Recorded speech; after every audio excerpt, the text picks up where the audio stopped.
I knew it the moment I spent hours on the demo during Steam Next Fest. The King is Watching was going to be that roguelite game you just can't put down. I'm not sure if it's the simple gameplay and endless replayability or the nice graphics and tons of ways to experiment. Either way, Hypnohead and Tiny Build definitely have a winner on their hands, and I won't be surprised if this game blew up.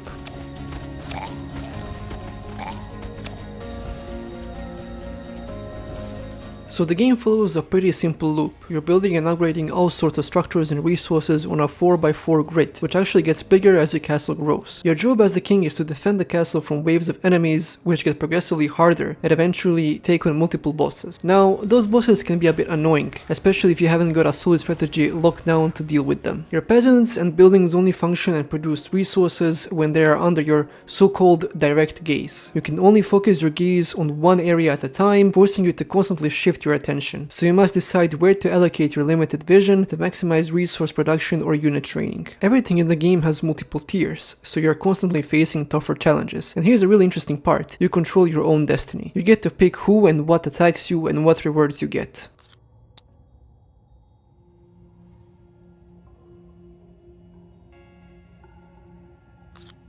You will quickly realize this is a proper grind fest. Personally, I'm not a huge fan of that. One playthrough can last from 45 minutes to an hour, depending on how fast you play. While you can unlock new things, the game doesn't give you a ton of coins for upgrades that fast. You can unlock new advisors with special bonuses, new troops, or enhanced styles. There's actually a lot to play with, so there's a good reason to keep coming back. I really wish we could choose our starting units or focus on specific unit types. Oh, and units use different resources and have different classes like grunts, arcane, or ranged units. They'll have different HP, attacks, and small bonuses. I particularly enjoyed playing with the arcane ones like mushrooms or wizards. Yes, you can cast spells, but they get repetitive quickly, and only a few seem truly valuable, like fireworks that boost production or legendary spells like tornado. This probably needs some more balancing. There is always but. The beginning is always the same. There is not much variation, and that's a little disappointing. However, there is actually a good amount of variation in the resources you can get from the beginning, and the rewards you also get. Sadly, this is where RNG comes into play, so you'll depend a lot on it. This also means you will need to strategize and plan ahead. But mid-game, you'll often realize you should have done things differently or focus on other ideas, which is great because the game does a great job of forcing you to think strategically right from the start. I'm not gonna lie, I had a ton of fun playing this game, but keep in mind, even after 5 hours, you'll probably only scratch the surface, maybe discover 20% of what the game offers. That's because there are so many other kings and characters to unlock and play with. So don't be surprised if you find yourself sinking 50 hours into it.